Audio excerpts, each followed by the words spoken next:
Say how y'all doing today? How you doing today? Y'all already know I'm your host, Lacey G. Souldier Turner, and today I got a very special guest with me. He's the owner of Midwest Mixtapes, the number one source for mixtape. He's responsible for breaking and putting the spotlight on numerous artists out here in St. Louis and in the whole Midwest and probably beyond. I don't know. You know what I'm saying? We're gonna talk about it. So my guest today, man, we got the amazing, wonderful, talented Adam Murphy, man. Welcome to the platform. What up, though? What's going on? Look, man, me and Adam go way back to the battle rap days. All that time. Man, African Palace. hey, hey, I try to tell people all the time, man, that was just a time and place that you just had to be there. Like that was you had to be there. That was YouTube wasn't even popping yet like that. You know, we still had MySpace as social media. Facts, bro. MySpace, your top five. Man, and just man, yeah. Nah, hey, you know what the greatest thing about all that battle rap shit, like we could never reproduce that feeling again, but I know you know what I'm talking about when if anybody's been to the African Palace before, for people who don't know, never been, wall to wall max crowd, man, you pushing 100. You pushing 100. We had that shit packed, man. Oh, Averb, all man. They're probably a good 200, 300 people in there sometimes. And I guarantee you, half the people had pistols on them. Facts. The other half had the pistols in the car. Facts. Hey, the tensions was high. And nothing ever jumped off. Nope. It was always all the shit talking in the world, but at the end of the day, it was all love between everybody for real, man. So yeah, I definitely that battle shit was epic. Yeah, that's why it's prestigious, man. You can never recreate great. That's what I was watching the Freaknik documentary. They were like, people try to recreate that, but you can't go back in time and recreate that time. You know what I'm saying? It's just like the African Palace, man. That feeling, man. Yeah. Like even like that battle rap stuff, man. Even that stuff back then put me into a position of working with someone that I work with real close now. It's dope. So look, we finna get into it. Let the people know about you. Can you let the people know where were you born and raised, and how was your upbringing as a child? Man, I am born and raised in St. Louis, North County, Northwest Christian Hospital. It's not even there anymore. Facts. The hospital actually was over where that stud chick blew that little 22-year-old kid's head off in that parking lot. Oh, yep. Like literally, like there was that building, then it was the hospital, but the hospital ain't there no more. But yeah, I'm North County. I'm from North County, originally from Blackjack. Now look, let me ask you this. So you've been around St. Louis for a while. For the people who has never been here and wants to come here, they hear about the murder rate and all that, they scared to come here. What can you tell the people about St. Louis who might want to come and visit but scared? There ain't nothing to be scared about, man. Just be careful. Just pay attention to your surroundings, because it could happen, man. You can be in the nicest area in St. Louis and something might pop off. It's just you never know. Right. Unfortunately and shit, but just we're a city that preys on each other way too much. We ain't got a lot of people, so people prey on what's closest to them and shit. So unfortunately, and look, me and Adam, we still here. Ain't that gonna happen to y'all? Man, I'm out, man. I got out of North County, man. Thank you. Shout out to my girl, man. She finally got me out of there, man. I live in paradise, man. I live in Leave It to Beaver neighborhood now, man.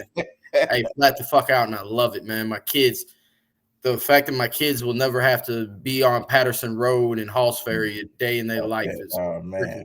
And there ain't nothing wrong with where I grew up or nothing like that, man. I'm a Hazelwood Central kid. I grew up off Patterson and Halls Ferry, and it wasn't no bang bang shoot 'em up neighborhood and shit like that, man. It was when I was there in the 90s in high school and shit, it was 75 to 80% white in my neighborhood and shit. So boom, we was and we're not nothing about us were silver spoon fed kids. A lot of us, most of my friends, we all come from single parent households. You know what I'm saying? So a lot of the stories ain't really different other than skin complexion. Yeah, facts, real talk. You know, boom. North County, for people, let me break down North County for you. Right, talk that It stuff. is the suburbs. It's the Mhm. suburbs of St. Louis in the north part. For white people, we're looked at as ghetto because we might have a neighbor or two that are black. And for the black families, they looked at as soft by the city folks because, hey, your neighbor, you might have a neighbor or two that are white. So that's the best way I can explain North County and shit. You know, I'm not gonna act like we big and bad and tough like that, but we ain't pussy either. Mm-hmm. So, you know. All right, look, let's talk about how you got into this, music stuff. So I saw that in 2002, you walked into VIP Studios and asked Yeah. for the internship. Can you tell about that? Explain how that happened. Oh, okay.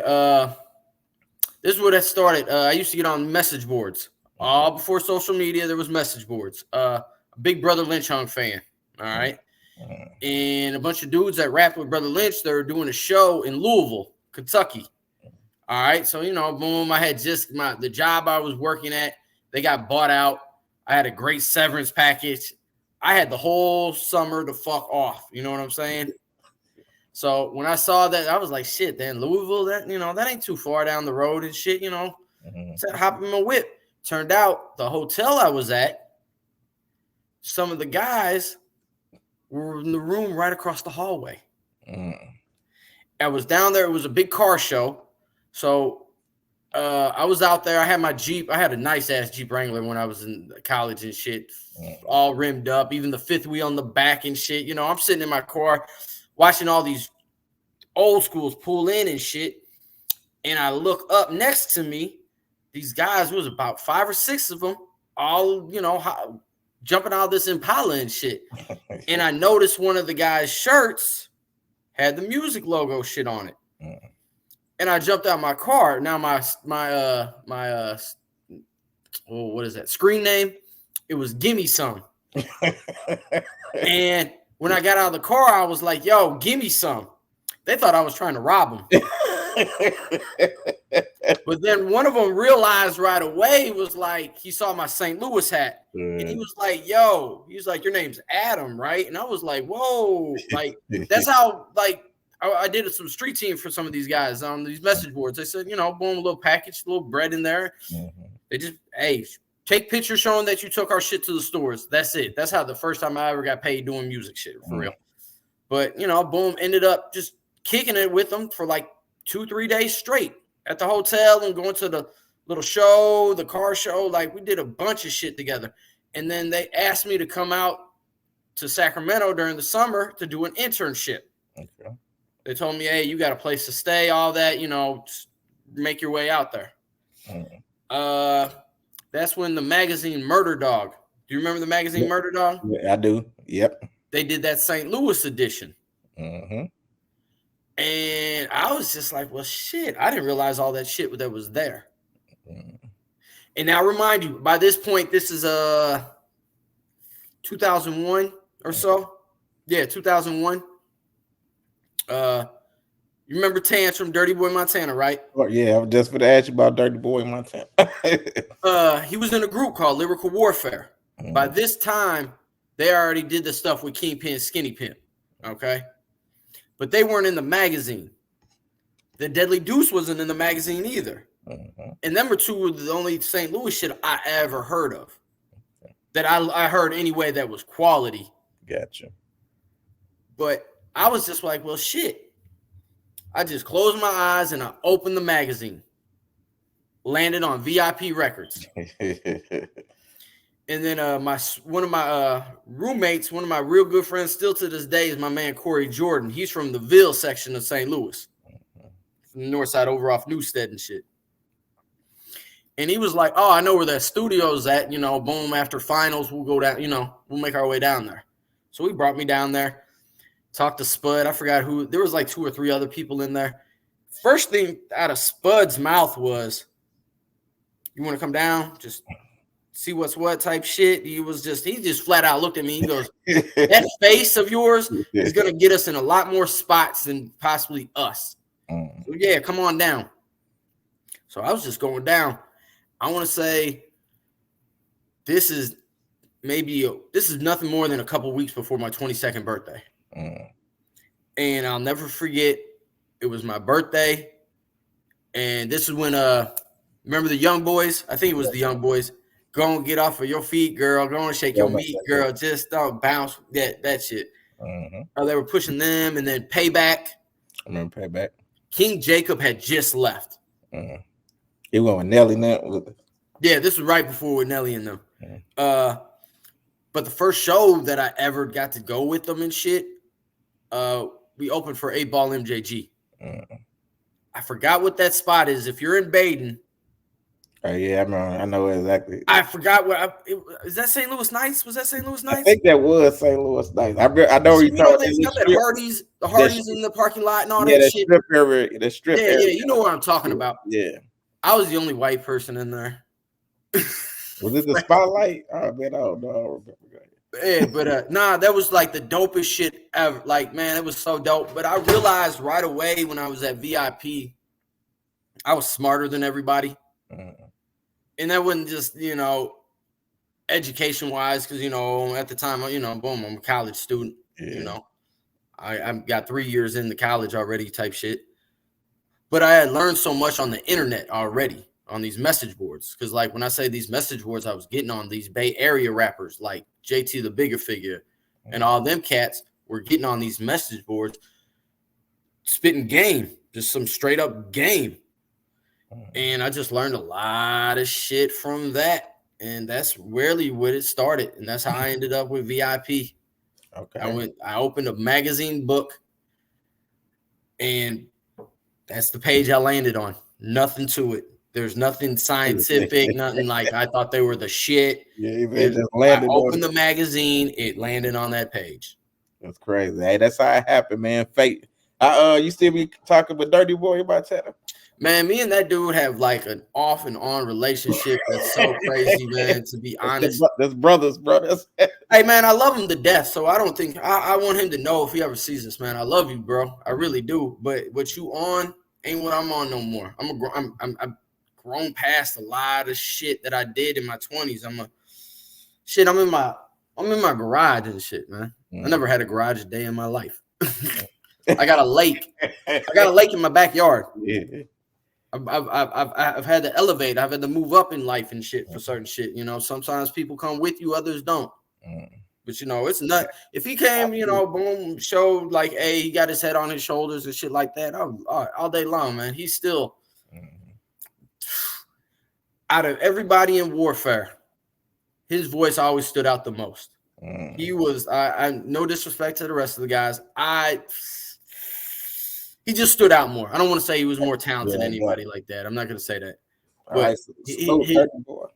his talent, his voice, his vocals stood the fuck out. He's got that voice that you can only pray for. Like he got that voice. He had a voice. He got a voice. He got a voice. He got a voice. All right. Salute, Dirty Boy, man. You heard what Adam say, man. Come out. So let me ask you this though, Adam. How did you become the owner of Midwest Mixtapes?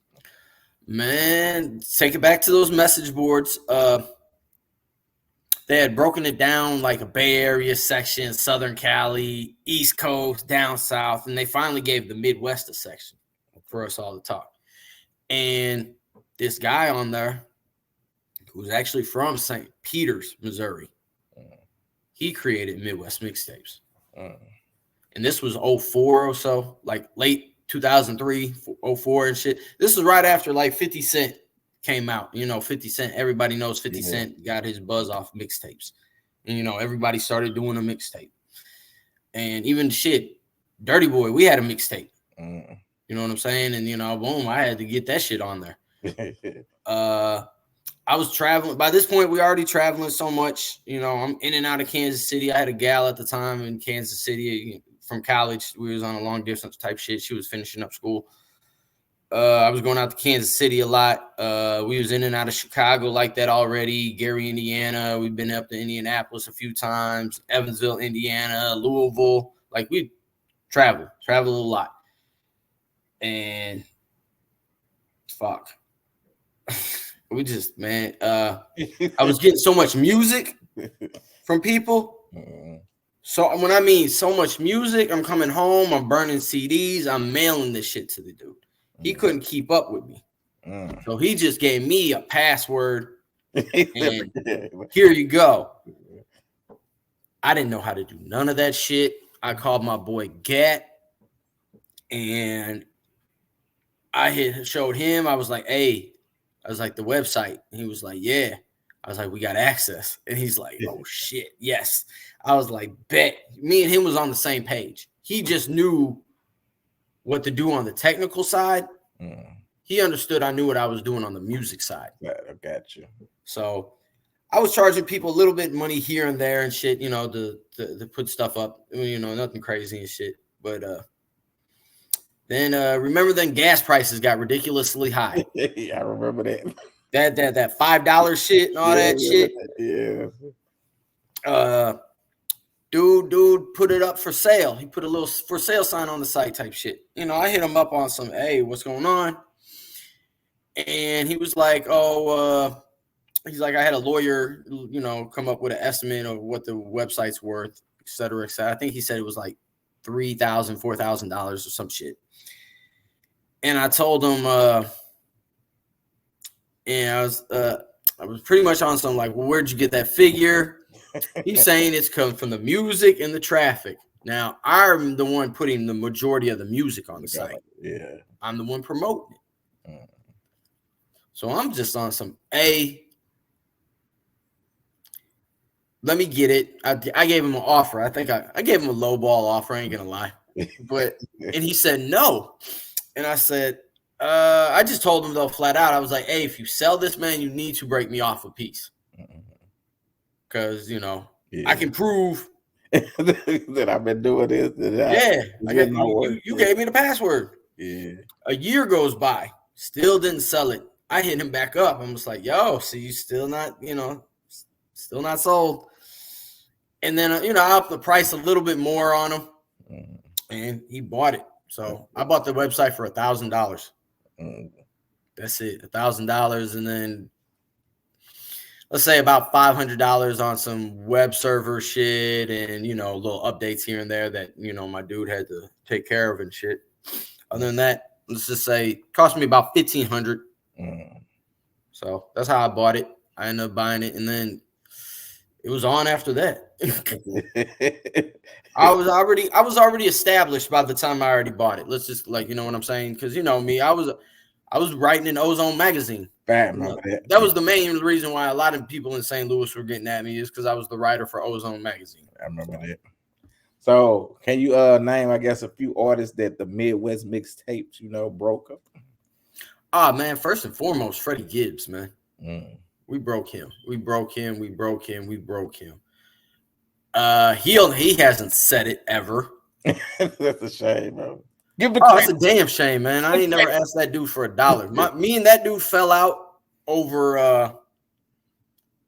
He was in New York trying to shop a deal. This was before he got arrested for the rape shit in Europe. All right. Okay. Never did nothing to him. I'm sitting here. I got a couple, industry people in these labels and shit. You know what I'm saying? A lot of people don't know that because I don't brag about that type shit. I've never been the type of, hey, pay me such and such dollars and can sit you in the office with. I've never done that. That's some bottom feeder type people shit, but that's a different story. He was in New York. He was at a label. I happened to know the lawyer of the label. When they heard that he was in the office, he went out there to talk to him, and he asked him. They asked Freddie Gibbs like 3 different ways of if he knew me. He pulled the Peter on me, man, like I was Jesus and shit. Denied me 3 times, bro. That's crazy, bro. I'm full blown, yo, what are you doing? And the crazy part for me was I'm deep in Gary, Indiana, like that. Deep enough to where I got a neighborhood that backs me like that out there. And everybody out there knows that. And dude dissed the shit out of me for no reason. It's just why would you do that? I've never asked nothing from you, any of that. And he was beefing with my guys from this neighborhood. that protects me, that was protecting me. When I mean protecting me, my Dirty Boy, you ever have a conversation with Dirty Boy, he'll even tell you the same. We used to go up there, like we were going up there for like over a year straight. We couldn't get any recording shit done here in St. Louis. So we hooked up with my man Finger Roll, and we were driving out to Gary once a week. And we'd go out there, we might be out there a day, 2 days, 3 days and shit, you know, just on some, just out there with our guys, just chilling with people, just getting to know the market, getting to know people type shit. You know, we in our early 20s. We ain't got much responsibilities. But these dudes, man, we'd have studio. We'd get there about noon. We start recording about 2, get done about 6. Them dudes would literally come pick us up from the studio and bring us over to their neighborhood. I'm talking, I've met people's parents, you know what I'm saying? Little family members, even a group that I ended up putting out years later called About That Issue.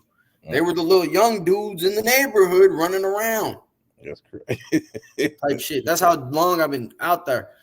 And Freddie was beefing with these dudes from the neighborhood. And I'm sitting there telling my guys, like, yo, I'm over here eating with Freddie. Come on, chill.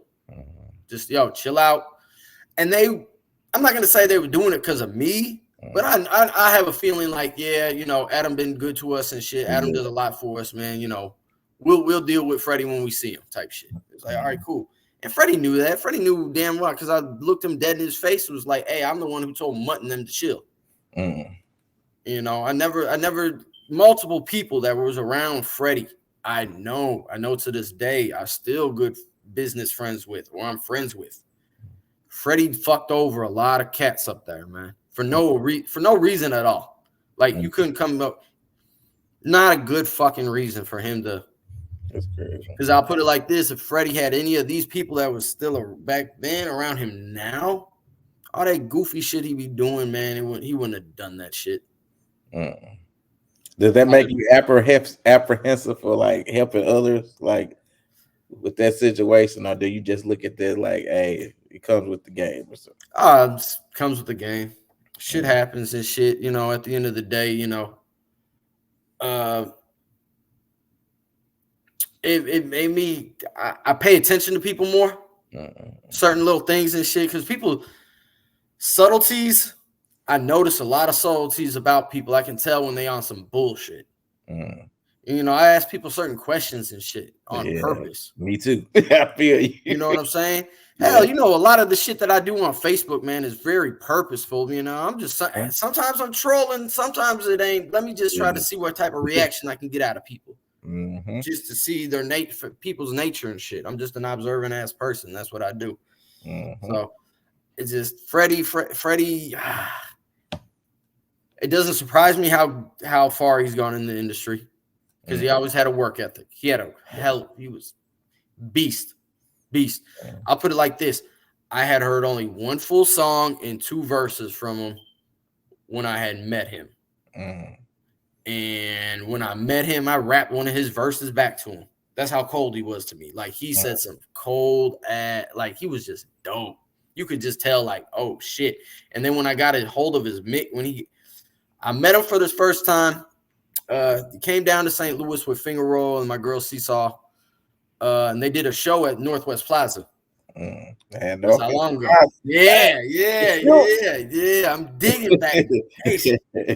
Like, dude got out the car, you know, boom, here's this tall motherfucker. He looked like a rapper. And he gave me his first mixtape. And I'll put it like this. He even told me, he was like, damn, this is the first mixtapes I've sold.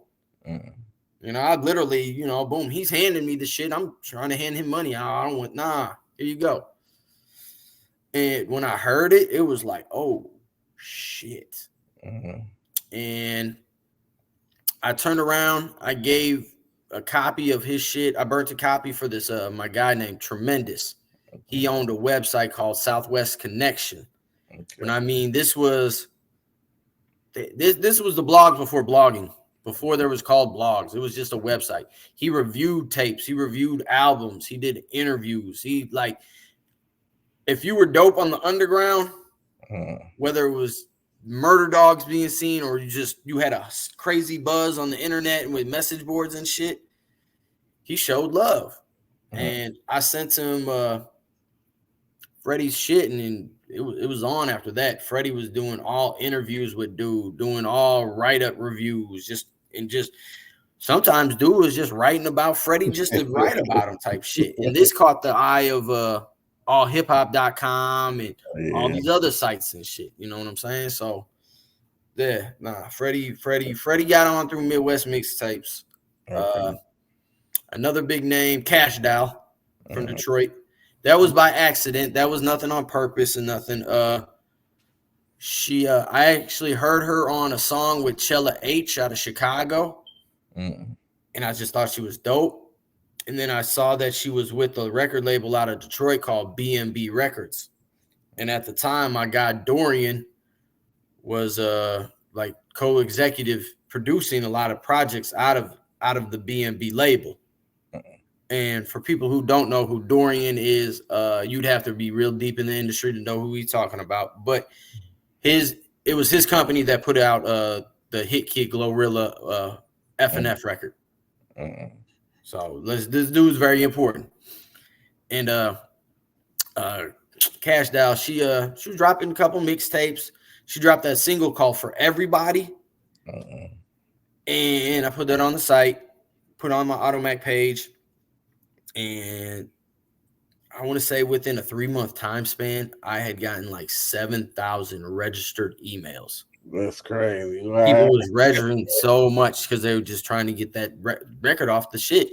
And off my Automac page from, I want to say about 1,500 listeners or so, she got about 1 million streams. I want to say a little bit over 1 million streams. And that, like, this is something I got on a screenshot somewhere. It'll pop up in my Facebook memories.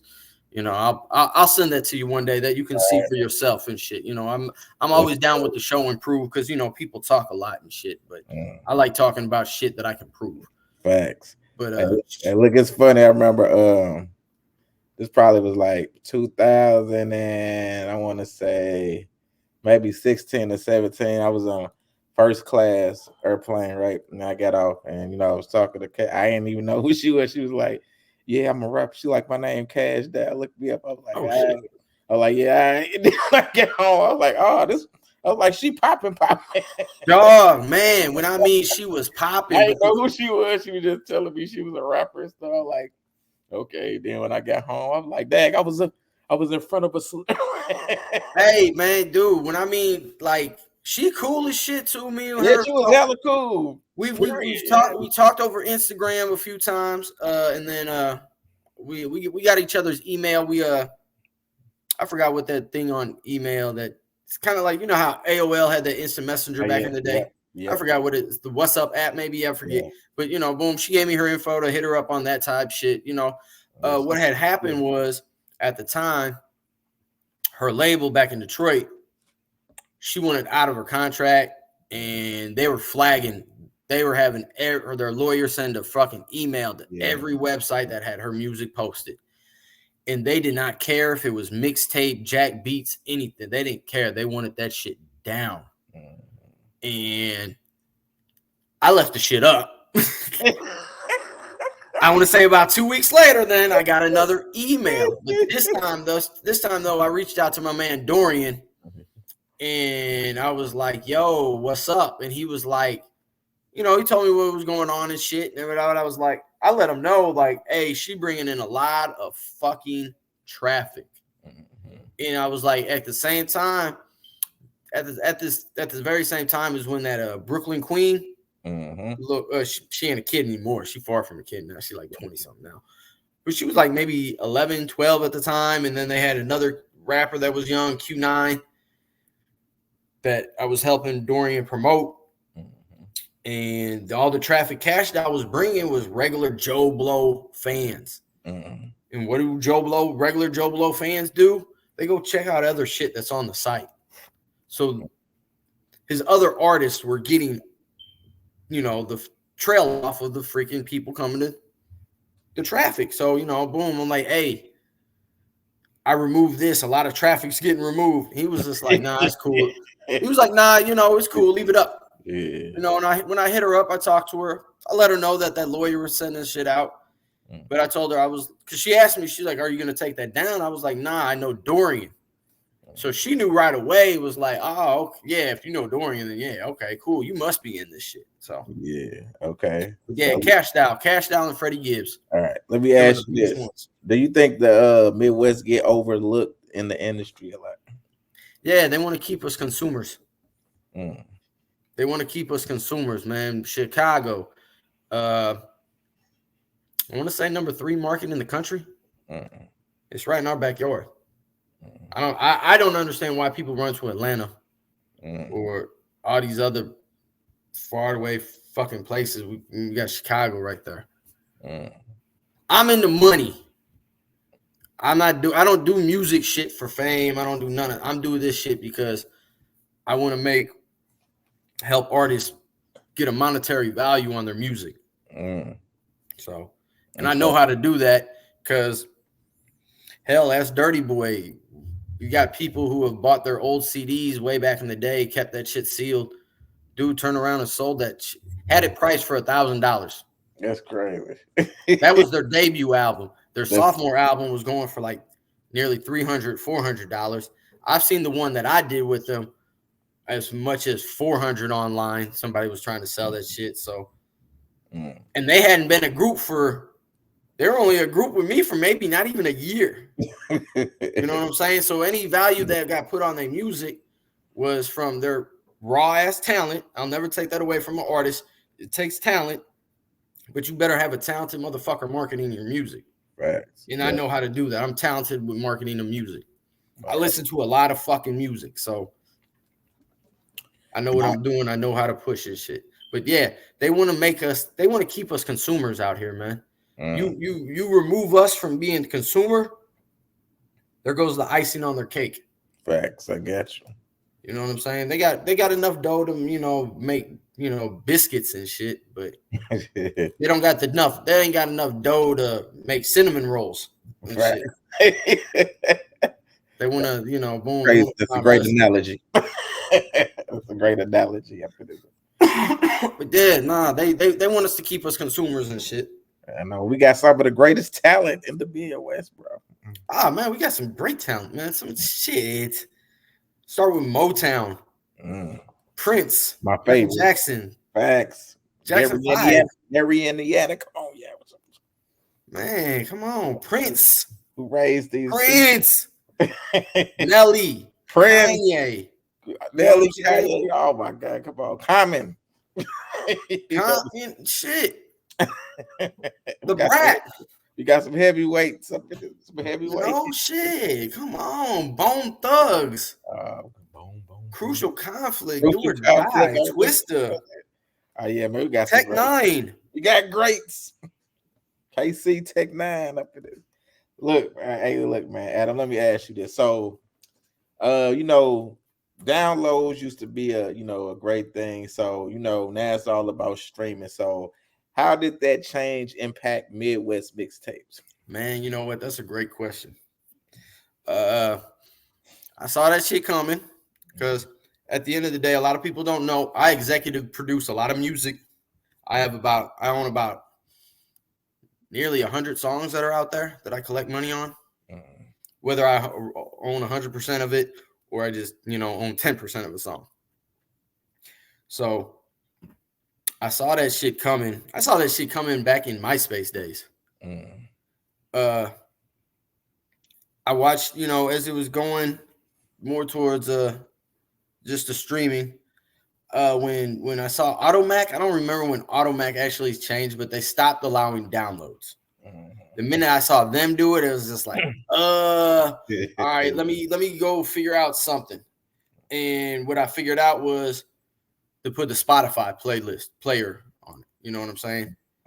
And then also to go to YouTube and find the audio or, type shit. So that way, artists, anybody whose music's on the site, if it's on Spotify, if somebody comes to the site and they listen on Spotify and they have Spotify on their phone, they can, it's going to play like it's, the regular Spotify player and shit. And all those streams, whether it's the Spotify or the YouTube, that goes all to the artist. I don't see any money on that. I might need to hook up with Spotify though. I might go up to Spotify and see what kind of what's that that you can shit? get. Partnership or some kind of, hey, let me get a percent. Yes. Something. But nah, that's what I did. I changed up how I was promoting music. Not promoting, but putting up music. You know, Yeah. I saw that shit coming and I prepared for it. So Okay. So let me ask you this, because I see this a lot. You know, a lot of artists want stuff done for free. Can you tell people how important it is to invest in yourself as an artist? hey man, nothing equals nothing. Mm-hmm. If you're putting nothing in, nothing's gonna come out. Like I never understood people who wanted free shit. You know, even when I started with Warfare, I paid for the flyers myself. I pressed up the CDs myself. I was buying this shit. And I didn't have money for a street team. So guess what I did? Did it myself. Mm-hmm. I didn't have money for the major radio stations. Guess what I did? I learned about college radio. Mm. I got on the internet, search, boom, found a website that showed all these college stations. And at the time, I had to call every last one of these stations just to see if they played hip hop. Because not all the stations play hip hop. So I had to call. I want to say it was about 1,500 stations within like a 5-month time span. And I even had to figure out which ones were around for the summer. Gotcha. Got like all that shit. Like, yeah, it's a lot easier nowadays and shit. Shout out to College Radio Directory. It's a company. They got a great college radio list. I do cross promotions with them and shit. But yeah, when I couldn't afford something, I did it myself. I actually researched the shit. The industry people that I didn't know of, I would, pick their brain and shit. Mm-hmm. So yeah, this shit costs a lot. This shit ain't free for nothing. And people approaching other people looking for free shit, y'all should feel embarrassed. For real talk. Like real shit. You a grown ass man or a woman. Now I'm not knocking a teenage kid doing that. I'm not knocking them. Yeah, but I am talking to you 25 and older people. Yes. Like, yo, and then also too, like I pay attention to who people hang around with in this industry and who's their industry circle and shit. And it's like, yo, y'all hang around some bums. Like, it's not surprising. Like, you can go to my. I mean, I'm not gonna get into no names and shit, but just because I don't want to hurt nobody's feelings and shit. But I'll just put it like this, man. There's a lot of people you can go. You can see I've never done a damn thing with them ever. There's a reason why. You know what? There's two things. Like, if I see you don't have a hustle about you whatsoever, talent's a dime a dozen. Facts. But the people who waste their talent, I ain't got time for. And then also, too, if I feel I can outright you, I'm not trying to listen to you. He said, if I feel like I can out talk that stuff, Adam, talk that stuff up in this. Hey, man, nah, Dave, I'm going to let people know. My first group was called Lyrical Warfare. Do you understand what the fuck that man? Lyrical Warfare. Not rappers, lyrical lyricists. And we had a Midwest, man, we were the first one. Them dudes took that Midwest flow of like the Twister, and we put it over a Southern backdrop. You know what I'm saying? So we were the first ones to ever do that STL, the Chicago shit. We was the first ones to ever do the STL, the Memphis shit. We got proof on tape that can show that shit. But yeah, that's what we did. But Lyrical Warfare. And then when I'm in Chicago, I'm with the group Psychodrama in Triple Darkness. For people who don't know who Psychodrama is, if you heard Twister's Adrenaline Rush, the first voice you hear, that's Buck from Psychodrama. I'm bringing pain like 2 bad. Man. They don't know about that, man. You know, they Dog, these are the people that I'm around. These are the people I talk to. These are the people music I listen to. I will write circles around a lot of you motherfuckers. It wouldn't be. It's not even funny. Like, this is how much ahead I am with music and shit. Okay. You know Jule, correct? Of course. Jew, Black Flag. Shout out my boy. Salute to Jule. He's got that dope ass. Did you ever hear that song he did, Corner Store? Yep. I told him, and he can vouch for this shit too. I told him a good couple years ago. I'm like, hey, I'm gonna be interviewing him too. So you could ask him. Right.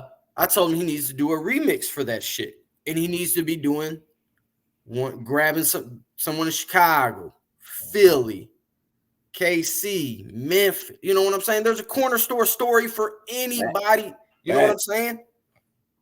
Just last year, what that Cali chick do? Which one are you talking about? Cali, she had that song. Oh, you trying to get my number? Oh, yeah. Okay. She had a song called Area Codes. And what she do? She was doing remixes with different females from different cities. Yep. Okay. Good 2 years difference from when I called shit like that. Now I'm gonna tell you another one. And T-Dubbo will back me up on this. Salute to T-Dubbo. That's my dog. And I'm gonna get into T-Dubbo, which ties back to the battle rap shit I was talking earlier.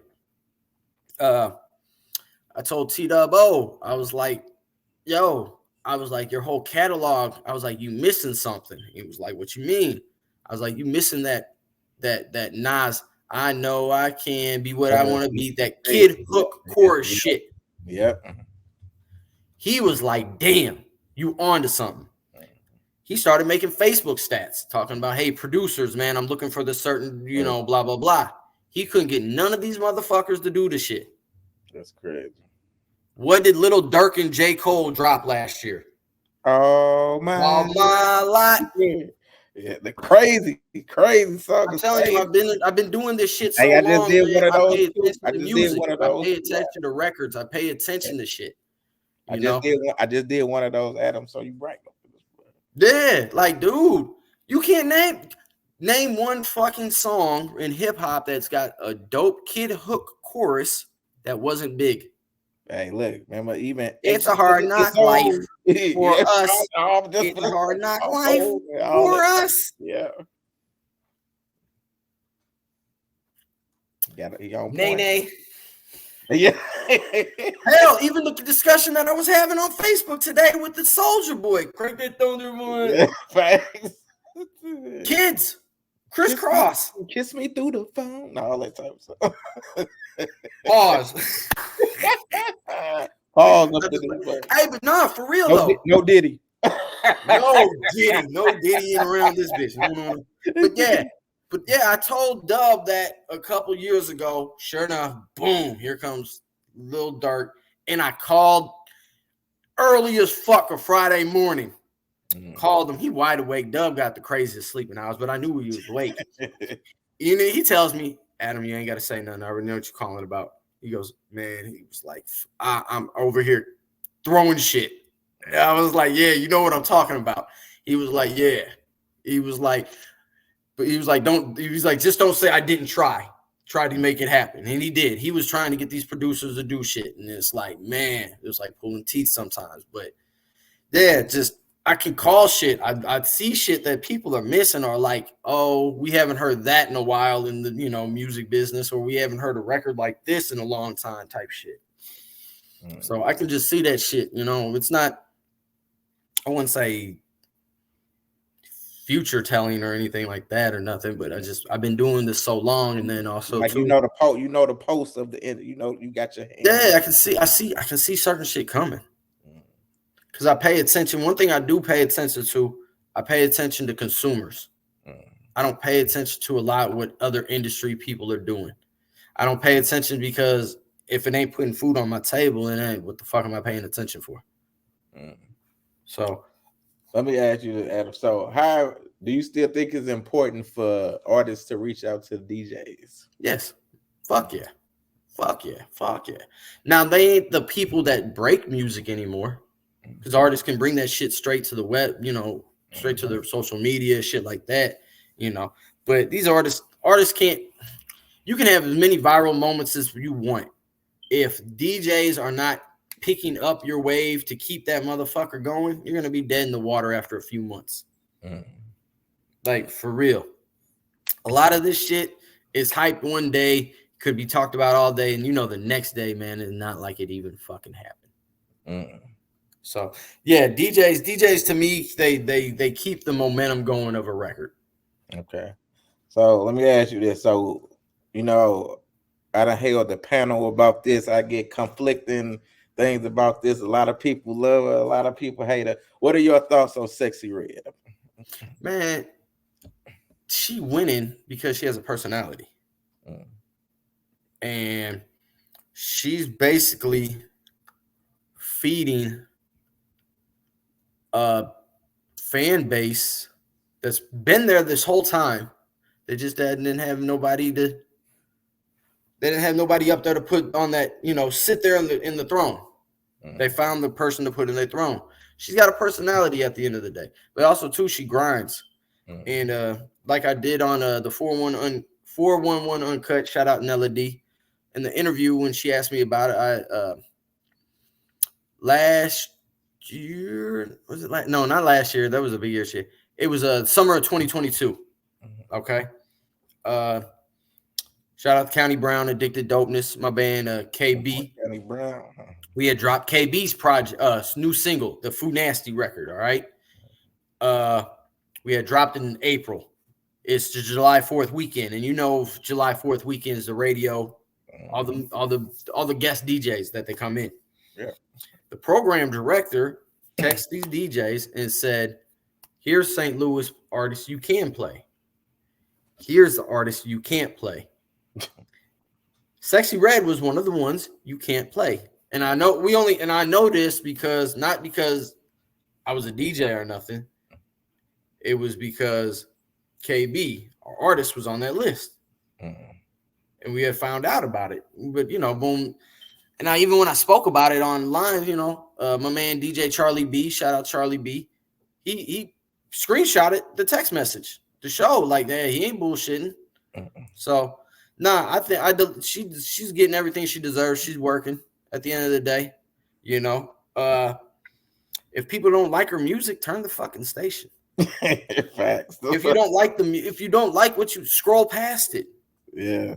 Because I hate to tell you, when people whether you complain about her or positive saying she dope, you blowing it up. You're keeping her in the algorithm. Facts. And guess what? People get curious. Let me see what this is about. Why is all these people talking about her? And there you go. Nothing more, nothing less. They got curious. Shit. Hey, salute to her for her grind, man. She been super grinding, bro. Yeah, boom. Nah, I have no issue with her. I think she's awesome. I've never met her. Shout out to her. I got her back on Midwest Mixtapes because that's one thing also, too. Like I said, I pay attention to fans. And when I got that search bar on my site. On the backside, I can see who people are searching for. Her name started popping up. Multiple 1Y Sexy, 2Y Sexy, 2D Red, 1D Red. Like her name was like, okay, they looking for her. I'd be stupid enough not to put her up here. Okay. When I'm on Facebook, I'm scrolling past, seeing chicks playing, doing their little videos and got her music in the background. On Twitter, seeing the same shit. I'd be stupid not to put her shit up there. Facts. And even I'm gonna say her last shit, that Get It Sexy. Now, Midwest Mixtapes doesn't get a million fucking hits. We're a unique niche website. Okay, so people understand that. So when people do come to the site, they know what they're coming to see. You know what I'm saying? Facts. I want to say within 2 weeks, she never retweeted nothing or whatever. I think her one shit's already over 200 views. And that's good. Like if you're getting over 100, if you're getting 100 views in a week on my site, that's decent numbers. That really is. And I want to say, like, of those 100 views, 80 of them probably checked out the music one way or another. Because that's the type of fans that I have. Like I got fans. I got fans. I got the people who are the fans of that Murder Dog shit, with Murder Dog covered, like the psychodrama groups and the Crucial Conflicts. And then I got the fan base from when Ali was my business partner and I was getting all that Nelly shit first. And Nelly was tweeting out the site, having the crowd shout out the shit at concerts and shit. Remember when they did this the St. Louis Fair shit music? Yep. I know what you're talking about. 60,000 plus people heard him say, "Hey, all our mixtapes, Midwest Mixtapes." I'm in the crowd Like yes. my fucking phone just starts going crazy. Ding, ding, I'm ding, like, Adam, did you hear that? Are you down here? Are you down here? Man, I got this shit on video. So, yeah, that's what I got. Fans. When I mean fans, like when I call people fans, I mean fans. They're not trying to be rappers. They're not trying to be anything in the music industry. Right. They're the people that go hop in their car, listen to music on their way to fucking work. Fans, regular fans, man. And Sexy Red has those regular fans. She found her lane. They saw the lane and she filled that motherfucker. Right. All the way up. So look. Hey, look, from Street Status, he be letting people know. He be like, don't y'all be hating on Sexy Red up in this. Be like, I rock with Sexy Red up in this piece. So, man, you know what? Like everything can't be in the lyrical miracle theater. Man, facts. Listen to me and listen to me good. Listen to me and listen to me good. Style will always beat out rapping ass rappers. Fact, it really will. Like if you think about, if you look at all this style, a lot of style rappers are bigger than some of the, you know what I'm saying, the lyrical rappers, period. And I guess it's like, people can, I guess, relate to them or something more, you know what I'm saying? I don't know what it's easier to listen to their music. There you go. Yeah, they ain't got to focus. There you go. Especially when they, at the club drinking. That's the perfect way to put it. They don't have to focus. Then it goes back to your production. Yes. Fact. So let's talk this stuff, Adam. Let me ask you this, Adam. What are your, you ain't got to say this in no order, but your top 5 rappers in St. Louis? All time? Not the famous people, just right now. Like who you rock? Oh, right now? Yeah. Like present day type shit? Yeah, yep. First and foremost, T-Dubbo. Salute to T-Dubbo. Now let me get into the T-Dubbo story, all right? Go ahead, break it down. This goes back to when I said when we was at the Palace and shit, okay? Mm-hmm. Now, I worked overnight at FedEx, all right? I had this fucking dude from Walnut Park, this blood cat, like face tats, all this, man, thugged out like a motherfucker. Me and dude probably said maybe a few words, nothing crazy. Wasn't no, like fuck you, mugging each other. It was never none of that shit. He just pops up on the side of my truck one day and was like, yo, you rap? I'm like, huh? I'm looking at this dude like, what the fuck is this? I'm like, oh, man. All right, let's see where this is going. I was like, why would you ask me some shit like that, man?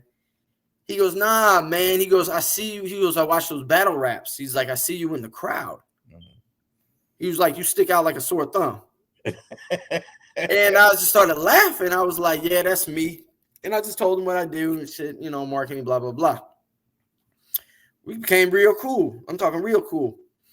Now, by this point, I'm not paying attention too much because there was nothing like our first wave of the battle rap shit at the end of the day. Can't nobody compare that first fucking wave of Verb, Remedy, even Cali, even Juicezilla. Yep, facts. Him and Holler, Young Ill, like can't duplicate that shit. But he was sitting there like talking to me about the second wave, which is T-Dubbo and B Magic.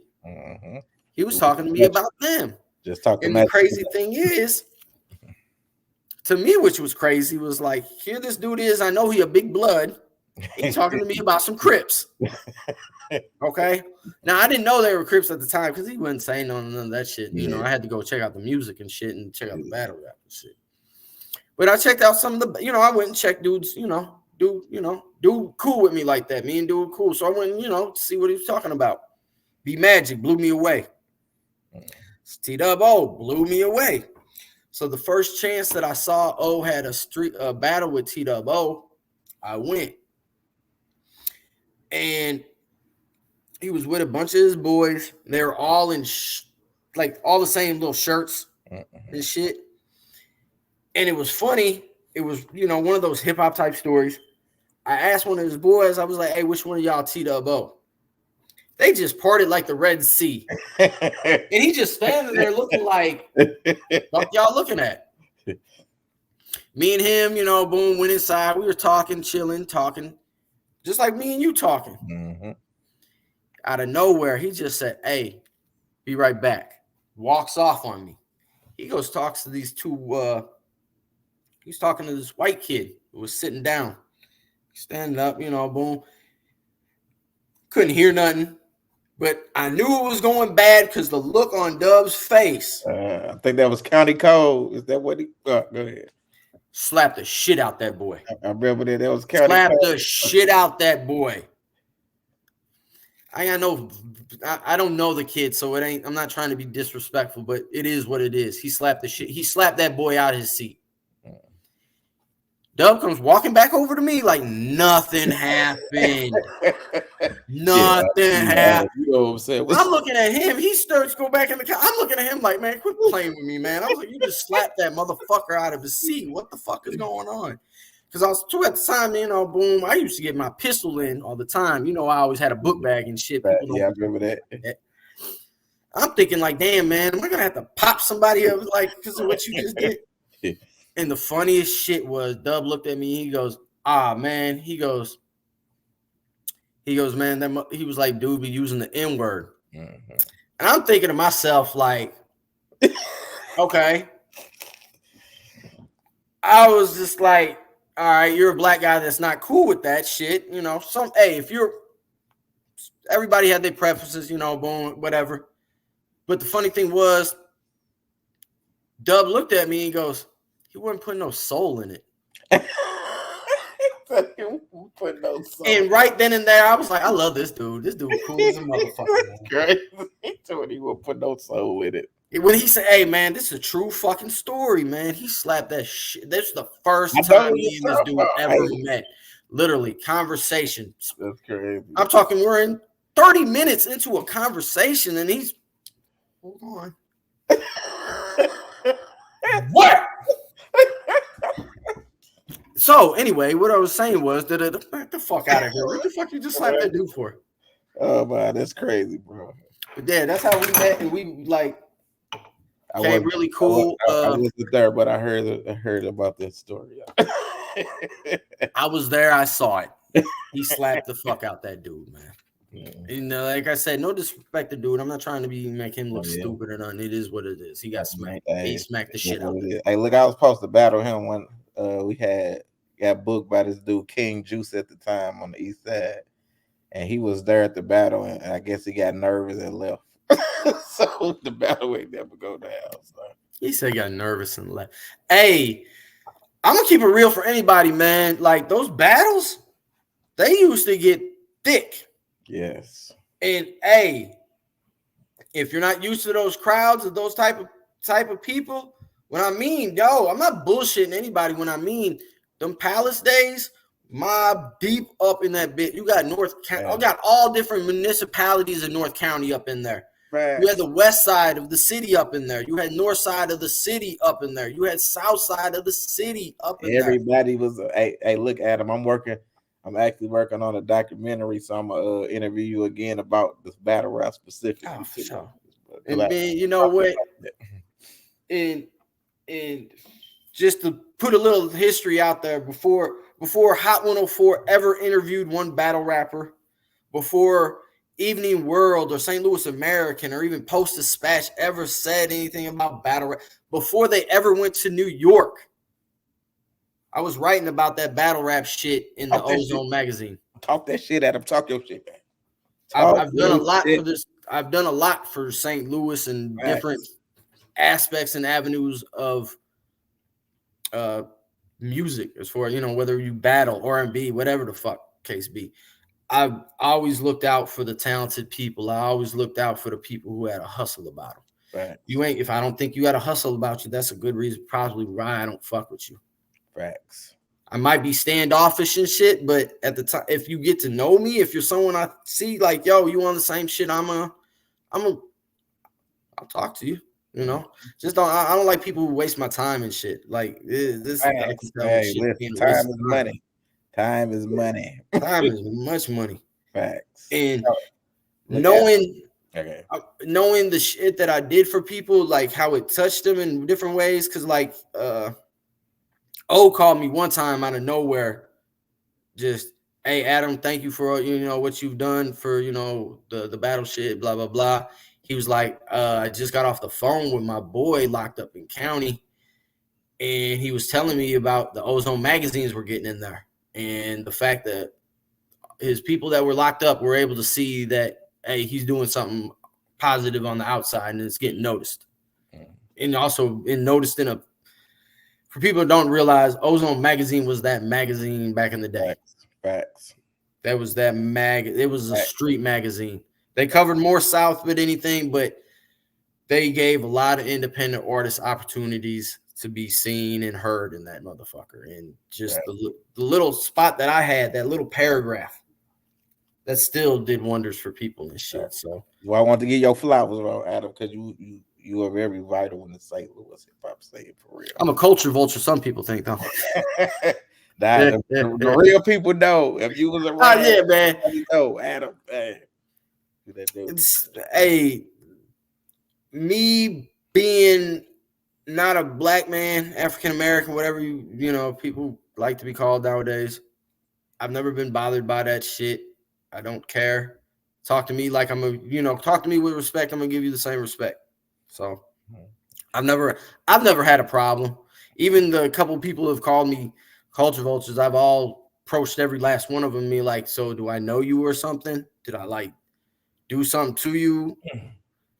And they can't. Oh, I don't know you. We've never met. We've never talked. Oh, okay. Well, then you don't know jack shit about me to say anything. So, all right, Adam. So look, you gave me teed up on FOMO.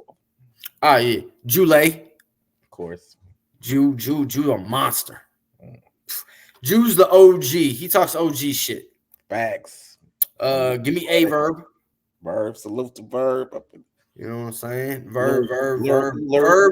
Verb is that person. If somebody outside of St. Louis and said, tell me a St. Louis artist that depicts a St. Louis person for real, Verb. Flat the fuck out. His just that. Nah, Verb. Boom. He knows how to be respectful to people, and at the same time, he knows when to check a motherfucker. Like facts. So, and just also too, his wordplay sick. Right, yeah, Verb crazy. I'll never forget standing there, man, in that damn freaking when he told, man, we'll give you these motherfuckers are gonna give you the Jesus treatment. That Jesus guy, yeah. I'm a weed. These people gonna give you the same treatment that Jesus got. Woo!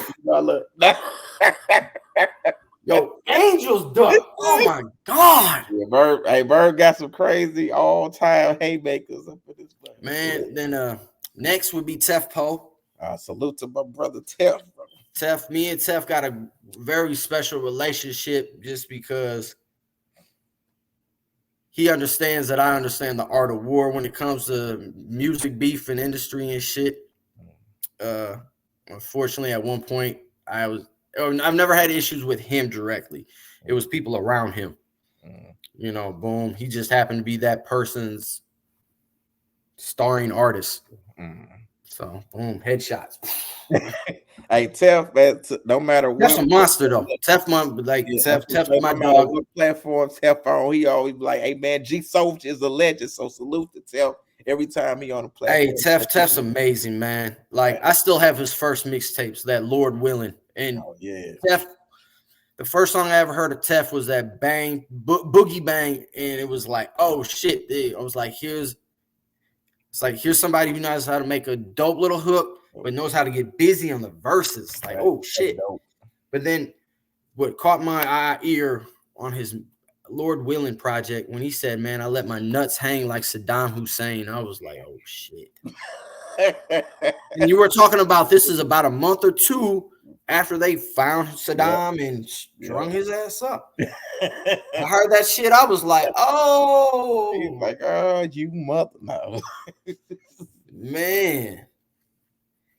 And number five, man, is a toss-up. My fives rotate. to be honest. Like I was liking 30 Deep Grimy. I was liking that kid shit. I was liking his shit a lot, but he got locked up, so his momentum definitely don't. I guess he didn't have a lot in the vault. You know, let that be a lesson to artists. You know, get in that studio and really, when you in there, really keep dropping stuff even while you're locked up. Yeah, to have enough to, you know, you get in a fucked up situation, you can still drop music to keep your fan base fresh. Right. But he was another artist that I had to pay attention to because the fans were paying attention to him. What else I like? These new dudes. Cry Dying. I'm gonna have to tap in. I ain't never heard. Man, you know Gunna. Yeah. That's dude. Cry Dying is from Gunna's neighborhood. All right. Now I'm gonna give you a story about. That's crazy, man. All my top of my top 5 got all battle rappers. So much involved in that. Okay. And they say battle rappers. Most battle rappers can't fucking make a song. Anyway, though, Gunna was like hit me up. You know, hey, check out my guy from my neighborhood type shit. So, you know, boom, me and Gunna got a great relationship and shit just because I'm a fan of his shit like that. And I was at Pops. That kid Frost Money. Always be doing. He was doing those St. Louis shows. Yeah. And Cry Dying was one of the performers. I don't study people's faces online and shit like that, so I didn't know which one he was because there was like 30 of these motherfuckers with the Dying shirts on. Okay. So I walk over after they, you know, boom, they got done performing. I walked over to one and was like, hey, I'm so-and-so. I'm looking for Cry. You know, hey, they're like, oh, he's still backstage. I was just like, well, shit, I'm going to be by the bar. You know, tell him to come holler at me, you know, when he comes over. Well, Cry, and then this other dude walk up on me. Cry's like 6'1", much taller. But the other dude, me and him looking eye to eye. He's like, you looking for me? I was like, oh, you Cry Dying? He's like, yeah. I was like, oh, okay. I was like, Gun told me about you. You know, I'm still talking to him. Next thing I know, I'm in the middle of the sentence. The tall motherfucker starts drilling me with questions. Next thing I know, I'm feeling like I'm in a good cop, bad cop situation type shit. Like, what the fuck is going on? Well, you know, boom, they ended up telling me, you know, like, hey, I'm Cry, actually. I just didn't know who you were, blah, blah, blah. I thought it was the weirdest shit. And at the time, I had inbox Gun, like, yo, is this your boy performing here at Pops tonight? He didn't hit me back till the next day. And he was like, oh, you ready to put my guy in the magazines and shit like that? And I was like, I called him. I told him what had happened. I was like, dog, that shit was weird, man. I was like, I don't, you know. He just told me, he goes, man, Adam, he goes, I'm going to keep it real with you, bro. He was like, dude's new to the industry. He was like on our friendship and shit that we got and our, you know, he was like, just like, give me a second. Like, just let me talk to dude. He's like, don't close the door on us. I was like, yo, no problem. The funny thing he said to me was like, man, he goes, Adam, you like, just know one thing. Where we're from, the only white people we see are crackheads and cops. He's like, you don't look like a crackhead and you don't come off like a cop. And I want to say about 2 or 3 hours later, I get a phone call from Cry. Dude apologized and was like, hey, man, I'm sorry about that, man. He was like, Guns just got on my head real bad about that. And he was like, I just want to apologize. And like, for a grown man to apologize for some shit, I take that in a very good, you know, like I hold that up like, yeah, you a real man. What's up? And we've been cool ever since. I've been doing a lot of consulting from him. He got that record right now with Big 30. That's doing great. Demon Time. I did a record with him. He did a record for me over a Fresh Does It beat. For who, if you don't know who Fresh Does It is, he did the NLE Chopper Camelot. Okay, yeah, I know NLE. Okay. I know NLE. Yeah, NLE Chopper. Yeah, he did. This producer produced that record.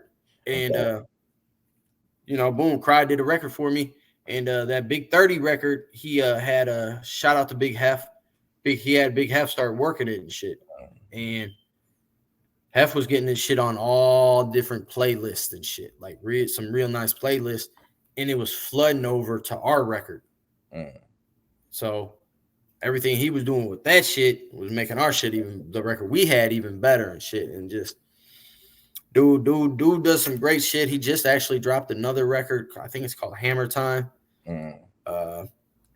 Yeah, dude, that I would say he's my number 5 at the moment. All right, I'm gonna have to check him out. Yeah, Cry Dine, like Cry, and then Dine, CRYDYDINE. Okay, Cry Dine. Dude, and I'll just put it like he's been a great person to work with, just on the fact of he listens. Boom.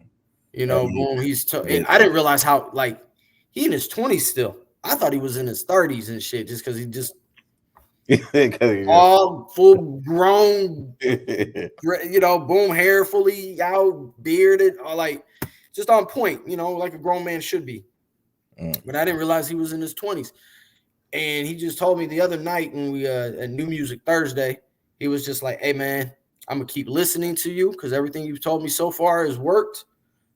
People you've told me to watch out for and how to treat certain situations." He was like, "Everything you said has been on point." And he was like, "I'm rolling with you till the wheels fall off and shit."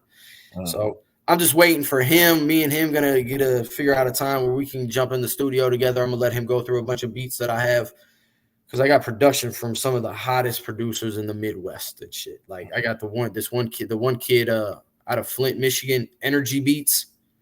Like if you listen to any Detroit shit or any of the Flint shit, he's all over their production. Like you've heard his shit. I've heard of it. I've even heard that name before.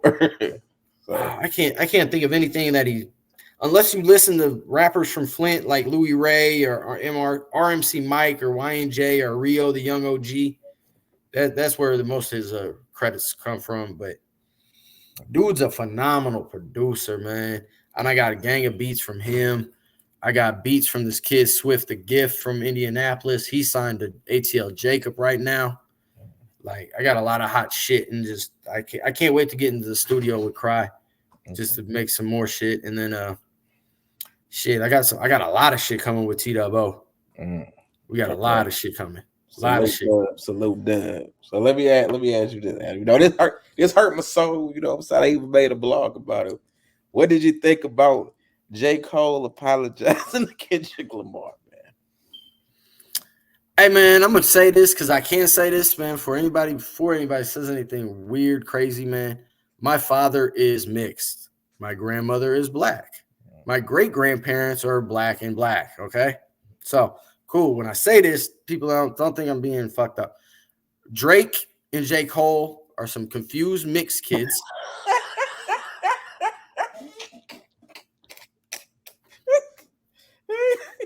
And I'm going to leave it at that. That was some bitch shit. How are you going to diss somebody and then not even 24 hours later, I'm sorry. Like J. Cole just took himself out of the greatest rappers discussion. Facts, bro. It hurt my heart, bro. It hurt my heart. Hey, and I'm a fan of J. Cole. The warm-up tapes. Yes, it hurt my heart. The warm-ups. It hurt my heart when he apologized. Like, dog, you can't.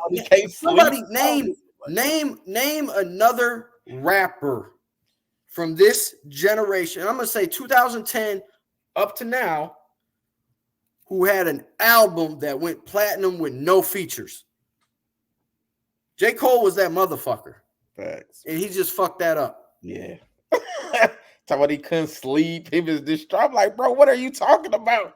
What are you talking about? Them are some confused mixed kids, man.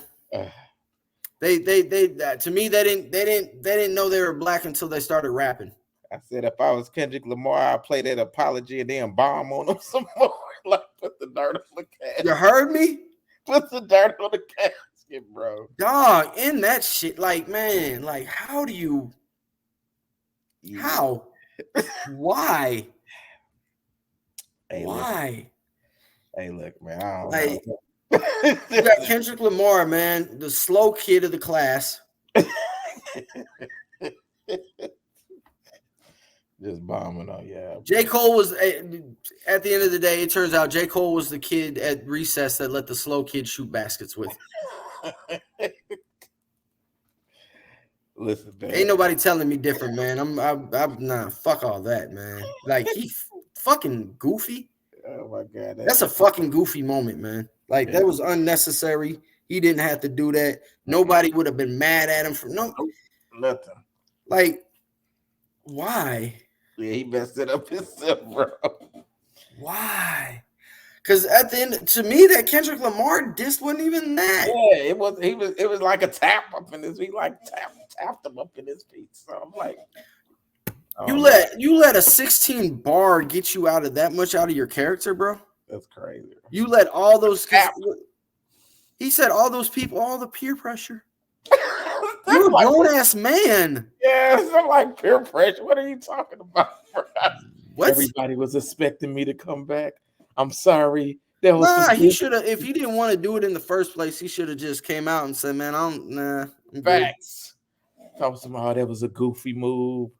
Nobody would have said nothing about him not saying nothing back to Kendrick Lamar because at the end of the day, you know, Kendrick only comes out with music once in a fucking 3 or 4 fucking years. Yes, nobody would have cared. And I don't hear what everybody hears when it comes to like Kendrick Lamar, but I don't hear what everybody hears when it comes to Drake. I hear what people heard when it came to J. Cole. Yeah, like J. Cole wasn't a manufactured artist. Drake is a manufactured artist, man. I remember Jimmy from Degrassi, man. I remember Wheelchair Jimmy. I remember Wheelchair Jimmy on that stage rapping from his wheelchair, man. Like he's been trying to be in rap music since his acting career. You know, boom, people talking about started from the bottom, now I'm here. Man, that dude ain't never seen the bottom of nothing, man. That ain't never seen the bottom of nothing. Man ain't never seen the bottom of Jack Diddley shit, man. All right, Adam, look, I'm gonna let Adam get off Jack. Adam, let me ask you this, okay? Yeah. On your journey, you know, you've been doing a lot of things over the years. On your journey, what would you say has been your greatest challenge? Greatest challenge. Ooh. My greatest challenge is to start removing my feelings from certain shit. Like when it comes to really making a business decision, really take your feelings out the shit. That's been really. But also too, it's like when I see certain artists, then I know like they so fucking talented, and they're making up excuses. And I'm the one. Come on, no, you can do it. You can do it. And it's like, you want to cheer them on, and they should be doing that themselves. It's just like, man, I just done wasted so much time with trying to get somebody who really didn't want it. You know what I'm saying? So that to me has been the most growing that I've had to do. You know, just got to remove my feelings from shit. And yeah. On the flip side of that, what has been your greatest accomplishment? Man, I've gotten to do music with people I grew up listening to. I have a record with Psychodrama and Triple Darkness over a Bo Willie beat. Shout out to Bo Willie. I have records with my homegirl Nuisance from Psychodrama. You know, I got records with T-Dub-O. Lyrical Warfare, man. Like I'm still making 03 money. I'm still making 03 money. I'm not sitting here saying I'm rich or anything off this shit or nothing like that, but nah, I'm still collecting money off music I put out in 03, 06, 09. So, you know, boom. I'm the same way. I feel you, man. So y'all got to get y'all business in order too. Hey, you know what? I'm going to take, you know what? My best enjoyment though, for real, is I know I've helped people make money off their talent. That to me proves that what I do and what I talk about actually works, you know? So yeah, that to me more than anything, like there's nobody can ever say, oh, I did some business with him and nothing came out of it. Okay. Because even if say you don't do numbers on Midwest Mixtapes at all, I still played you on my radio show more than likely and put you in front of 40,000 plus people to hear your music. Mm-hmm. You know, so all right. now I've always given people the thought of people making money off shit working with me is definitely been like that to me has been a great joy. Okay, so let me ask you this: what advice would you give to any artist trying to come in the game? Period, young, old, whatever. You know, this the only free advice you have for the gift from Adam. You know what I'm saying? Man, the consultation. Hey, the best advice, because I had this shit happen to me. Make sure you own your name. Hey, I just got mine trademark a couple. You know what I'm saying? Like, get that shit, because I've had people try to use Midwest Mixtapes on shit before, and I had to check their ass. Do it now. It take about 8 to 9 months. Do that. What's up? I said it take about 8 to 9 months. So I told them do that stuff. Get your name, trademark. Yeah, dude. Like, go Google your name and shit. Like, go Google whatever you want to call yourself, whatever you want to name your company. See what pops up. And so somebody was trying to use your stuff, Adam. Yeah, man, this little punk ass bitch, fuck her, and it's still fuck her because she's yet to say apologize. DJ Most Precious from St. Louis. She had did a mixtape with a DJ from Chicago, and it said Fleet DJs presents Midwest Mixtapes. Exactly. I don't need to say nothing else after that. Like, and the thing that pisses me off more than anything, it's not the fact that they tried using my name. She knew, like, because they were trying to say, like, oh, it was the guy in Chicago. I don't give a fuck who came up with it. Most Precious, you know me personally. You should have said, hey, hold on. There's actually a website and a company called Midwest Mixtapes. We might want to change the name or maybe get him involved. She didn't do none of that shit. She just tried to let that shit slide. And when I said something to her on social media, on Instagram, she deleted my shit. So I had to come back and say something again. Like, yo, what the fuck is you doing? And I'll put it like this. I wouldn't be so upset about the situation if I never did nothing with this girl before. I never did nothing. Yeah, they didn't know, but you know she knows. And yeah, like, dog, when she was trying to when she started out doing DJ and shit, and she was trying to do mixes and shit, I was playing her mixes on 89.5 on my radio show up there. I name dropped her in the Ozone magazine. Like, yo, what the fuck is you doing? And then the part of you can't, after all this time, come up and walk up to me and say, hey, that was fucked up on my part. I'm sorry. Nah, you a bitch. And any women getting offended, me calling this woman a bitch, fuck you too. Don't take food off my plate. Don't do that. I've never in my life respect them. You gotta respect them. Yeah. Like, I've never in my life removed food off anybody's plate. I've never been a hater, man. Like, never. Even when I don't like something or I felt something was fucked up, like Deluxe magazine. They put me on the cover of that 314 day. You know what I'm saying? Shout out, Deluxe. They a staple in St. Louis. They a top tier magazine, physical and website wise. I've always felt like that. Well, they had said something. I don't know who was on the email. They said something to me that made me feel like, hey, they only support African American, Black, here in St. Louis. And, I took that like, damn, I guess I'll never get support from you guys, I'm Black. And I said maybe one thing or two things here and there, but it was never like, I never went on a rampage about it. You know what I'm saying? I just always looked at it like, oh, you're not going to fuck with me, then I'll spend my marketing dollars elsewhere. But when they put me on that cover, I get a phone call like the following day from named McKinley.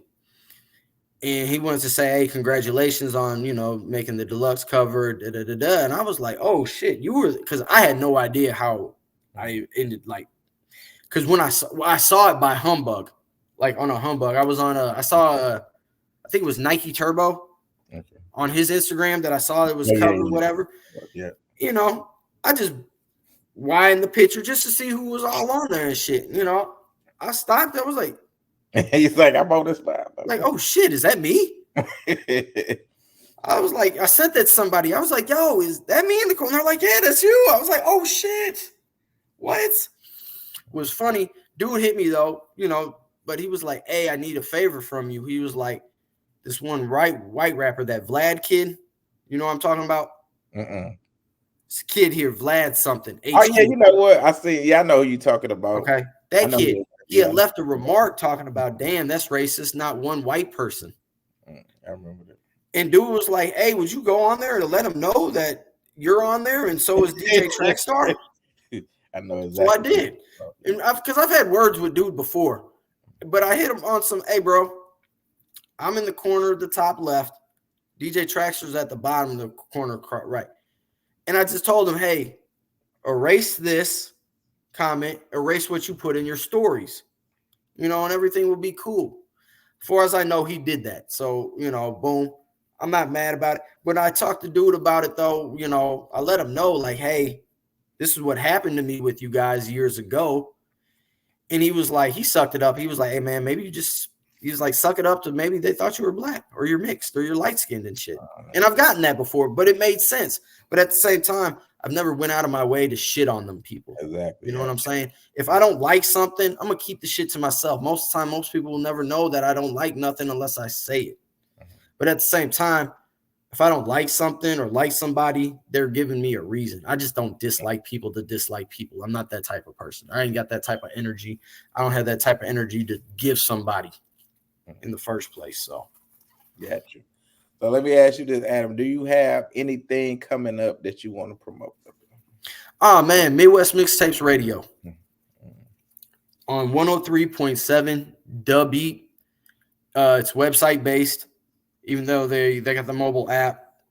They're on Roku, Alexa, a couple other things, but it's 1037 D as in dog, A as in apple, B as in boy, E as in excellent, A as in apple, T as in Tom.com. Okay, that's the website. My shows are on Sundays at from 8 p.m. to 9 p.m. Central Standard Time. 2 weeks ago, or was it 2 weeks ago? When 2 weeks ago? All I know, the last time I asked, it's been a couple weeks. Last time I asked for the amount of listeners I had, it was 49,000. It was nearly 50,000 listeners. And these ain't made up numbers. The station that we're on, we're one of 8 internet-based stations that are hip-hop based that are media-based. And if you don't know what media-based is, when somebody, that's what the labels be looking at. You know what I'm saying? For the radio reports. Like, say you got played on Hot 104, their STL, playlist night, on Sunday nights that they have. And then I also played you on my radio show. If your manager or somebody who can get you the media-based report for you, you're going to see the Hot 104 station, but you're also going to see my station as well. Gotcha. So that's how important the station is, and them are real listeners. And what I can't wait till they get to the point where we can figure out what cities are tuned in. Right now, we can only see the countries. So as soon as we can narrow it down to the cities and shit, boom. If I know I got 1,000, 2,000 people in Chicago listen to me like that, boom, I'm gonna head out that way to do a showcase or some shit, or do something or conference, something. Same with Indianapolis or Kansas City or wherever. So, all right, yeah, my radio show. That's another thing that I've been doing to kind of not transfer, but just shift a little. Keep me from being bored, because I get to talking shit is when I'm bored. If I'm talking shit, I'm bored. It's like, if I'm talking stuff, I'm bored. Yeah, most of the time I got too much shit going on and shit, but So Adam, let the people know if they want to. How can they get in contact with you if they want to do consultation or get you to promote? Everything's Midwest Mixtapes. If you're on, I'm on Twitter, Instagram, Facebook. Everything's Midwest Mixtapes. Everything. But man, before you even try to let me go or nothing, man, I got to give you a huge shout out for what you've been doing. Your film shit. Don't act like I want you to know. It's because I don't pour myself into scene. I know what you've been doing. I'm seeing what you're doing in this. You found a niche. You found a lane. Keep running with it. Ain't nobody really fucking with, like, in the lane, so it's wide open. And appreciate it. Everything's about consistency. Mm-hmm. You know, boom. If nothing can say I don't care if somebody doesn't like me in St. Louis music business. The least they can say is that motherfucker's consistent. Facts. You know what I'm saying? Say that about me too. Facts, bro. You know, and that's all you got to do. But man, you've been doing, like, you know, boom, from the battle shit to, you know, boom. What made you even transition into this, to be honest? Like, I'm going to interview you now. Like, right, how'd you? So filming? Yeah. I went to school for it, man. When I was battling, especially at my height, because, you know, like, I went on to go to grind time. I just saw that it wasn't really about, it ain't like, you know, how boxing, when you climb up the ranks, it wasn't really about that. I saw it was like, you know, cliquish and all that. And then it wasn't really no money, you know what I'm saying? Like, you get no money, and then, man. So I went to school for this at Webster University. You know, I learned everything about filming, and ever since then, I took off. Like, I was the only Black person in the film program, period, at that time, too, you know. So a lot of people was making like a lot of the white people, they was making like these just funny, crazy, dumb films. And I was like, okay, these films are gonna, you know, it's like my resume when I get out of here. So I made like 2 powerful films in school. When I graduated, you know, people started picking them up, film festivals, and then my life just took off from there, man. Man, hey, you know what? I try to tell artists all the time they need to go to those film festivals. Fact. Oh, those are important. A lot of heavyweights be there. I met a lot of big people at them. Man, it just, you never know, like, you never know who you might be talking to. Facts. For real. You never know. Like, if you are like, even what's crazy, like right now, there's an artist in Iowa that I work with. His name Tone the Boss. When the Chicago Sky won the WNBA champion, they did their parade and all their social media. Dude, it was my dude, Tone the Boss. That was his music they were playing on the social media. When the Golden State Warriors won for the 4th time, that was his record that was playing. When Kansas City Chiefs won, playing his music. Guess what it was? And I'm sitting there, I never asked him about this shit. I was just cheering him on, like, yeah. Finally, I was just like, fuck are you doing up there? Who the fuck do you know that you're not saying? He was like, Adam, I never did nothing. He was like, it turns out the dude who runs those social medias for those major sports, dude's from Kansas City. I don't know how he came across Tone's music. He just liked Tone's music, and he was using his shit. Nothing more, nothing less. You never know who you're talking to, who you might be meeting. Because I remember I went up to a CD Baby conference in Chicago. This was years ago. And the most people I talked to were the people who were doing the film festivals and shit. I've yet to go to one, but them, you got to think outside the box. And Adam, since I left battle rap, man, I have made the most money I've ever made in my life. I'm comfortable, man. You know what I'm saying? Like, congratulations. That's what it's about. There's nothing better than, man. You know what I'm about to say is true. There's nothing better than making money off what you dreamed about. Like, this is what I'm doing now. I got friends, my childhood friends, that will tell you, I used to say, I'm going to make money off music one way or another. If I'm not a rapper, I'm going to fucking be doing some marketing shit. And there's nothing better, and food tastes better when you're Facts. coming up with the shit. You know Making what a I'm living saying? out what you love to do, man. Do You it. know, going to the store and getting your own groceries off the fucking what you love to do, to put clothes on your kids' back off what the fuck Right. you love to do, man. There's no better fucking You get feeling, to wake up when you want to. You like you are your own boss. I love man. it. Hey, like, you know what I do for my kids and shit? My oldest daughter, I'm gonna start for my two youngest ones. But my oldest daughter, I've been doing this for a while. All my Midwest mixtapes records that I have, Midwest mixtapes featuring whatever artist type shit, I have all that money goes directly into her savings. That's beautiful. So she collecting. We're talking about 8 songs. So I think I make maybe about $10 to $15 a month off those streams and shit. And that goes straight into her savings account. I don't even see that shit. That be able to look down and see her savings account growing off shit that I love to fucking do. That like, man, that to me is the true meaning of shit to me. Like, I don't your dream don't even have to be with entertainment, you know, whatever you know. Whatever you love to do, if you can live in your dream and make money off of it, is a great thing. I tell people. Man, it's beautiful, it's wonderful and shit, man. Like, where can people see your movie? Like, have you done some like your movies? Yeah, and man. shit? So right, a lot of my films are still running through film festivals, but I have film on Amazon that I did. Okay. It's a horror film. It's on Amazon Prime. It's called Flocka, and also a film that I acted in, my brother film. It's called Hella Drove, the movie. So both of those are. Oh no, you didn't. Yes, I played the pimp on her. You know. Hella Drove. Hey man, I'll never forget that shit. My nephew, man, rest in peace him.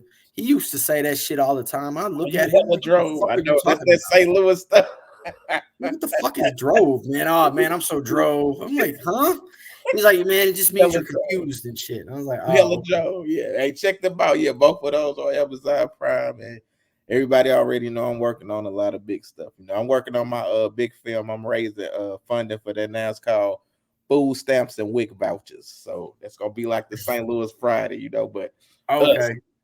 Food Stamps and WIC Vouchers. Hey, please reach out to me the next time you talking about going to a film festival and shit, you know, boom, let me know. Because if I can go, I want to go. Like, I want to meet, I want to meet new people to feed music to. Oh yeah, I got you. I'm that's what I'm reach out to you too. I'm reach out to you too, Adam. So look, Adam, though, before you get out of here, you know, I want to, you know, my last question that I like to ask all my guests, man. When it is all said and done and you are long gone from this earth, what is it that you want the people to know about Adam Murphy? Ah, man, Midwest versus fucking everybody, motherfucker. You. I love being from the Midwest, man. Fuck that. I don't Midwest versus everyone. Midwest versus everyone. I want everybody to know, like, at the man. Look, you see the hat, man? I got Milwaukee hat on. That's a Milwaukee hat. I got. Every time I travel to a city, man, I always grab, like, if I'm not grabbing a jersey or a shirt, I'm grabbing a hat. Like, I Midwest, man, we don't get enough credit for shit. They come out here, take our shit all the time, and run off with it. But nah, shit, I'm real Midwest shit, man. Like, Midwest versus everybody. I love the fact of being from the Midwest. I think our music's better than everybody. I think we could smack the shit out of everybody. Most dangerous city, bitch. But even, man, shit, all these other Midwest cities that are on the damn dangerous list, man. Like, we really from that struggle and shit, what people don't know and shit. Like I said earlier, a lot of the same struggles, just different colors of skin. Facts. Maybe one or two difference of something, not much though. We all dealing with the same shit. Facts. But man, nah. On the real though, what I would like people to remember me by, man, is just shit. I'm not selfish. Like, I wasn't selfish. I tried to help as many people as possible. That's about it. You know, boom. Like, if you got something bad to say about me, you honestly probably don't know me for real. Facts. Adam's cool. Adam's super cool, man. So yeah, don't get caught up in me being a smart ass and sarcastic and shit. You know, boom. If I fuck with you, I really fuck with you in real life. You know, facts. like for real. I don't know how many. Like, yeah, you could call me tomorrow and be like, hey, I need a plug on such and such, or I'm going to such and such city. Who do I need to talk to? I'm gonna put you in. I'm not gonna say, hey, give me such and such amount of money to and I'll plug you in. Nah, call so and so. Just to let you know, though, you know, boom. I'll give him a heads up and let him know. Other than that, like, no, I'm here to help as much as possible. I'm here to help. I know how to make money, so I already know what's gonna be and shit. So, yeah. All right. Well, look, Adam, hang tight. Don't go nowhere. But yo, that is the wrap up of you already know Adam's interview. He dropped a lot of jewels. He kept it real, 100% real on this book. So I'm gonna definitely let you know when I do this article. Also, man, you know you gave me some great knowledge, and I thank you for what you have done. Nah, man, I appreciate you, man. All these years and shit, man. You know, like, cause shit, I'll be honest, like. Me and you didn't necessarily connect off tops like that and shit, and there was nothing personal. It was just at the end of the day, like I said, I want to watch to see if people really want to work. Do you really want what you were asking for? Because a lot of people don't really want what they're asking for, because when they get it, a lot of them don't know how to keep it. And I respect that coming from, you know, like you can't get mad at a person. You got to respect a person's honesty. You know what I'm saying? But if a person be like, hey, I want to see if you want this for real, respect that. Don't be like, oh, that hater. Forget that. Hey, like for real, I'll never forget the first time O brought T-Dub-O up to the radio station, okay, up to 89.5. And this was like, at this point, I only knew T-Dub as a battle rapper. I didn't know he actually made music. And he brought him up to the station. He was like, yeah, you know, can we get some play type shit? I put it in. Fucking like, oh my God. He just, his bars chills up a back. But the sound quality wasn't there. So I, you know, boom, had a little, you know, the screen for the radio station, and there's for the volume and all that shit. I played his shit. Then I played a major label shit. And I showed him, I was like, you see the difference? He's like, yeah, I'll correct that and I'll be back. Didn't get mad. Fuck him. No. He went and corrected it. That's what it's about. Constructive criticism. Take it. Ooh. You got to be coachable. Facts. All right, Adam. Look, man, that's it, man. Hang tight, though, Adam. Don't go nowhere. All right, yeah, that's the end of the show, man. Listen, man. Tap in. Y'all already know what I've been doing. We'll see y'all next time. All right. Bars.